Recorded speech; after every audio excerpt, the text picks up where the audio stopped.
Estamos aqui de volta, hoje para falarmos sobre diálogo e comunicação.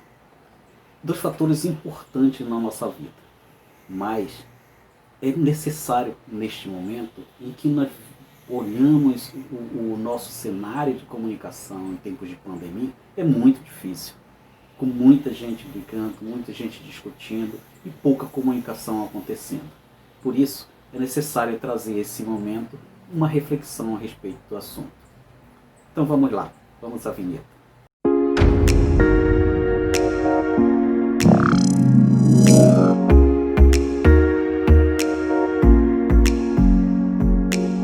Bem, voltando, eu me chamo Mário Santos e hoje falando sobre diálogo, que é a forma de aprender e ensinar. Mas qual é a definição do diálogo, afinal de contas? É o momento de interação com o outro. É um momento de comunicação e aprimoramento individual. É quando você consegue se aprimorar como pessoa. E é a base para o aprendizado coletivo de todo indivíduo. Por isso, o diálogo é fundamental. Mas quando é que o diálogo se faz necessário? Quando nossos pensamentos são divergentes. Cada vez que nós não temos o mesmo pensamento, nós divergimos de alguma coisa, a gente precisa parar para conversar, para dialogar, para discutir os nossos pensamentos, para encontrarmos um objetivo comum. Porque se os nossos objetivos não forem comuns e forem tão divergentes, nós não conseguimos uma comunicação, um diálogo adequado. Como fazer para buscar esse diálogo? É o consenso, é o acordo.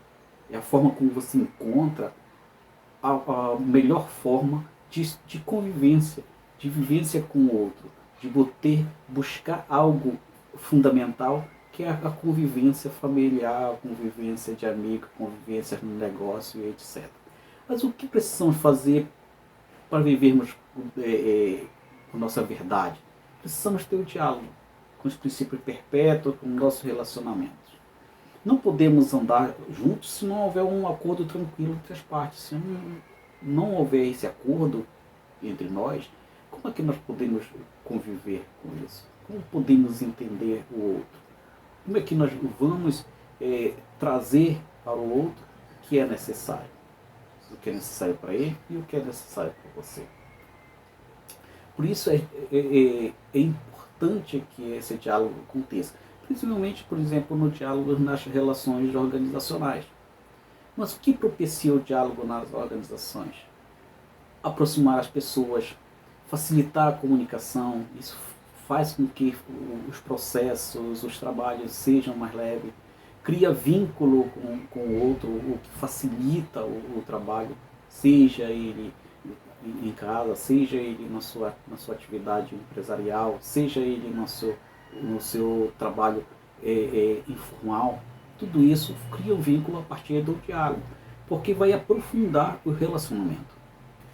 A partir do momento que você aprofunda o relacionamento com as outras pessoas, com certeza você vai se tornar uma pessoa sensível às necessidades dele e vai conseguir entender o que ele precisa, vai conseguir entender quais são os mecanismos que facilitam a convivência, porque vai gerar uma reflexão e o discernimento pessoal e o comprometimento com o outro. Mas com a falta de diálogo, o que é que acontece? Não se tem qualidade de vida. Você não sabe quem fala o que, você não vai entender o outro. Não se preserva a família. É preciso preservar a família a partir do momento do diálogo. Não se educa, já que, como eu falei, é o momento de ensinar e de aprender. Então, nesse momento, é o momento de educar também. O conflito, ele é resolvido pelo diálogo. As relações ficam superficiais, não conversa, não tem diálogo, não sei como o outro pensa, fica tudo muito relativo. Não há uma interação, não há esse vínculo que se faz necessário. Outra forma que o diálogo se faz necessário é quando os objetivos já não são mais os mesmos. Se nossos objetivos já não são os mesmos, a gente precisa pensar, precisa parar, conversar e ver o que precisa para que nossos objetivos passem a ser os mesmos, para chegar aos mesmos lugares, para alcançar os objetivos variados, para atingir os objetivos que precisam. Porque assim vai surgir eficácia e você vai conseguir entender o outro, vai conseguir alcançar os objetivos. Mas existem atitudes facilitadoras e prejudiciais no processo do diálogo. Mas quais são essas atitudes facilitadoras? Ouvir o outro sem interrupção. Quando você ouve, você fica pensando no que vai responder ou fica tentando entender o que o outro quer falar, quer dizer? Se dispor a aprender com o outro.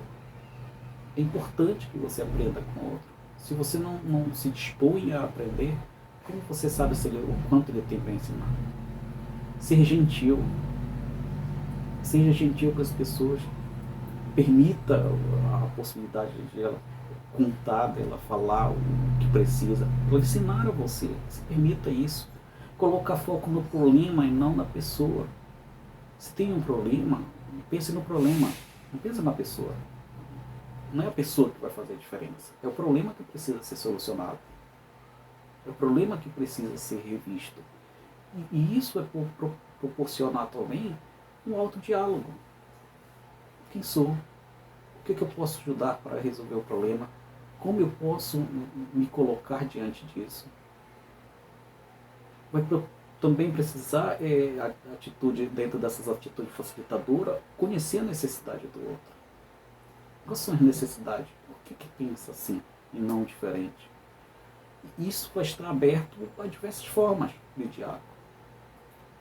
Seja um diálogo eletrônico, seja um diálogo presencial, no momento desse que a gente vive distante, com distanciamento social, um diálogo, um momento de buscar uma rede de conexão para conversar é muito fundamental. De repente a forma como eu escrevi, de repente foi bem entendido, liga, passa o vídeo, converse, torne esse diálogo através dessas atitudes facilitadoras. Porque existem também as atitudes prejudiciais. Julgar o outro pelo que diz. Pô, ele falou isso, pô, eu acho que ele quer dizer isso. Não ache, tenha certeza, pergunte. Quem acha pode encontrar coisas que não quer. Fazer comparações. Antes você disse isso, o fulano diria isso. Não compare. Cada um de nós temos uma característica diferente. Isso são atitudes que só vão prejudicar o diálogo. Não diz isso. Não é isso que você tem que dizer. Você começa a controlar a fala do outro, não leva ninguém a lugar nenhum. Só faz dificultar a relação. Manter a postura de desconfiança, tudo aquilo que o outro diz, não sei se eu tenho que acreditar em você. Isso só faz dificultar a postura. Desenhar o outro, não, você é dessa forma. Tentando montar algo que só você tem essa percepção e não o outro. Se posicionar como dono da verdade. Não, eu estou certo. Eu estou certo. As coisas são assim. Eu é que sei. A partir desse momento, você está tentando viver o outro e não a si mesmo. Não está tentando conhecê-lo, encontrar o ponto realmente necessário. Colocar-se sempre na defensiva não ajuda no diálogo. Sempre colocar-se à parte. Não, eu tenho que sempre tentando me defender do outro. Isso não é conversa. É se permitir usar o diálogo como instrumento de poder. Você só vai conseguir afastar o outro. Por isso, não use essas atitudes prejudiciais. Use atitudes que possam ajudar você a crescer, você ter um bom diálogo, você se desenvolver. Porque o que precisamos fazer para viver essa verdade do diálogo? Precisamos entender que conversar não é debater. Conversar é encontrar um consenso, é encontrar uma forma de alcançar os objetivos, é dialogar, não é vencer o outro, não é dominar, não é humilhá-lo, é encontrar um caminho que agrade as partes, que agrade você e agrade o outro. Não há vencedor num diálogo. Porque esse diálogo é uma comunicação. O Doris Duck, ele falava que em muitas situações a tendência de quem fala é colocar a culpa em quem ouve, quando, de fato, falar para ser ouvido está se tornando uma arte esquecida. Não precisamos colocar a culpa no outro. Estou falando porque tu que é culpado disso. Não existe isso. Mas vamos pensar aqui em algumas habilidades para a escuta. Uma das habilidades é a resposta, que isso depende da parte da resposta que tu pergunta. Quando uma pessoa fala, ela precisa ser ouvida. Porque ela quer ser ouvida. Ela precisa ser escutada. E quando você se posiciona isso dentro de uma equipe, dentro da sua convivência, você vai ver que essa habilidade precisa ser realmente aplicada. Eu lembro de um trecho da Bíblia, lá de Tiago, capítulo 1, versículo 19, que ele diz assim: vocês já sabem, meus queridos irmãos, cada um seja pronto para ouvir, mas lento para falar, e lento para ficar com raiva. É preciso termos capacidade de ouvir o outro e sermos lentos para não sobrepormos ao outro. Sempre escute para entender, não escute para responder. Senão você não se afasta, não cria o laço de amizade.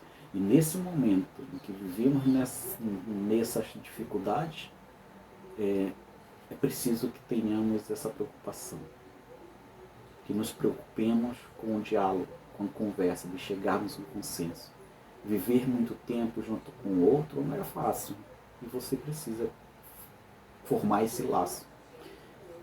E sempre esse abraço. Por isso eu trago um texto aqui, que o nome é Laço e o Abraço. Eu vou lê-los para vocês. Eu nunca tinha reparado como é curioso um laço. Uma fita dando voltas. Enrosca-se, mas não se embola. Vira, revira, circula e pronto. Está dado o laço. E assim é o abraço. Coração com coração, tudo cercado de braço. E quando puxa uma ponta, o que acontece? Vai escorregando. Devagarzinho desmancha, desfaz o abraço. E sai as duas partes iguais, meus pedaços de fita, sem perder nenhum pedaço. O amor e a amizade são assim. Não prendem, não escravizam, não apertam, não sufocam. Porque quando vira nó, já deixou de ser o laço. Edmário Quintana. Então, isso é importante. Trazer essa amizade, trazer essa conversa, trazer esse diálogo neste momento. Porque diálogo e comunicação deve ser fonte de inspiração para quem se dispõe a ajudar. E você? Procure ajudar o outro. Traga isso para a sua vida. Ok? Então, nos vemos no próximo vídeo.